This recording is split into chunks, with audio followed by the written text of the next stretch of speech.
नमस्कार दोस्तों, आप सभी का द ऑलराउंडर कोच चैनल में स्वागत है, जहां हम बहुत ही सरल तरीके से विभिन्न चीजें सीखते हैं। तो आज से हम फ्लुएंटली अंग्रेजी बोलना सीखना शुरू करेंगे और हमें सिंपल प्रेजेंट टेंस से शुरुआत करनी होगी। तो साधारण वर्तमान काल का प्रयोग कब किया जाता है? जब कोई घटना नियमित रूप से घटित हो रही हो या इस काल का प्रयोग किसी तथ्य को बताने के लिए किया जाता है। उदाहरण के लिए, मैं हर सुबह जल्दी उठता हूं। मैं रोज योगा करता हूं। सूरज पूर्व दिशा में उगता है। क्योंकि चाहे कुछ भी हो जाए, सूरज पूर्व दिशा में ही उगेगा। लेकिन अब हम कैसे जानें कि हम जो वाक्य बोलना चाहते हैं वह किस काल का है? इसके लिए कुछ ट्रिक्स हैं जो हम बाद में सीखेंगे। उससे पहले आइए अंग्रेजी वाक्य बनाना सीखते हैं।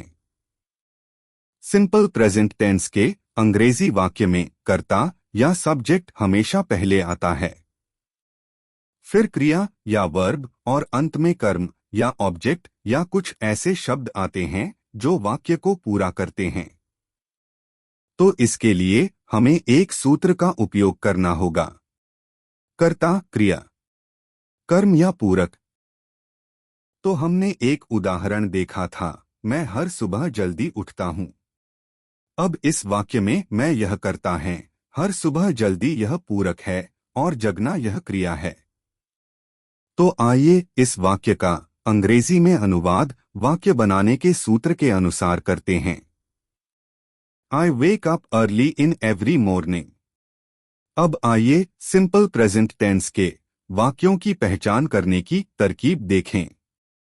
तो आपने देखा होगा कि अब हमने जो उदाहरण देखे हैं उनमें हिंदी वाक्यों के अंत में हूं और हैं अक्षर आते हैं।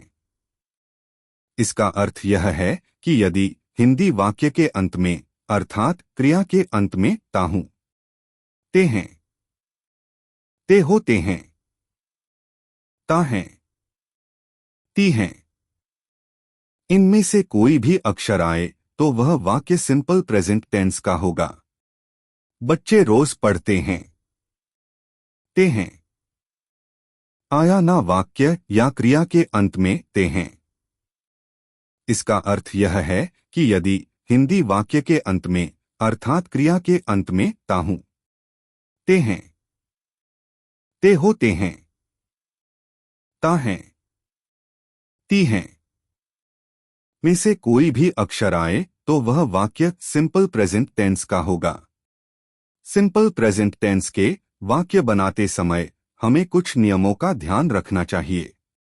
नियम संख्या 1, किसी अंग्रेजी वाक्य में जब क्रिया वर्तमान काल में अर्थात क्रिया के पहले रूप में कर्ता के बाद दूसरे स्थान पर प्रयुक्त होती है तो वह वाक्य सिंपल प्रेजेंट टेंस का होता है। नियम संख्या 2, जब कोई अंग्रेजी वाक्य सिंपल प्रेजेंट टेंस में बोला जाता है तो वाक्य में क्रिया के साथ या तो एस या ई एस या आई ई एस प्रत्यय लगाया जाता है या कोई प्रत्यय नहीं जोड़ा जाता है।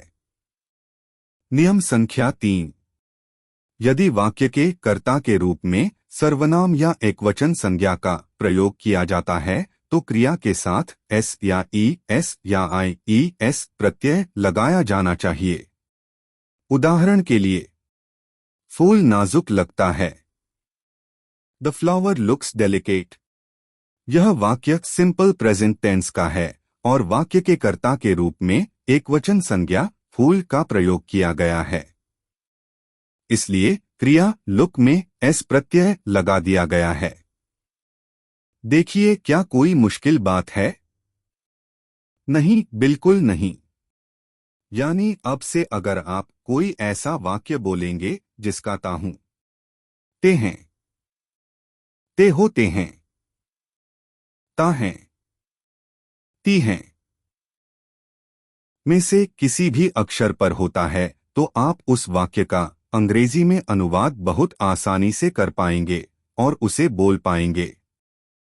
तो अब बताइए, आपको सिंपल प्रेजेंट टेंस के वाक्य सीखने के लिए कौन सी किताब की जरूरत पड़ी? क्या आपको कलम और कागज की जरूरत पड़ी? नहीं, हमने बस वाक्य बोला और वाक्य के अंत में आए अक्षर या क्रिया के अंत से हमने पहचान लिया कि यह एक सिंपल प्रेजेंट टेंस का वाक्य है। और ऐसे कई वाक्य हमारी रोजमर्रा की बातचीत में आते हैं और यहीं से हम अंग्रेजी में बोलना शुरू कर सकते हैं। कैसे? अगर कोई आपसे पूछे क्या आप चाय पीते हैं, तो हिंदी में हाँ कहने की बजाय आप कहेंगे यस आई ड्रिंक टी।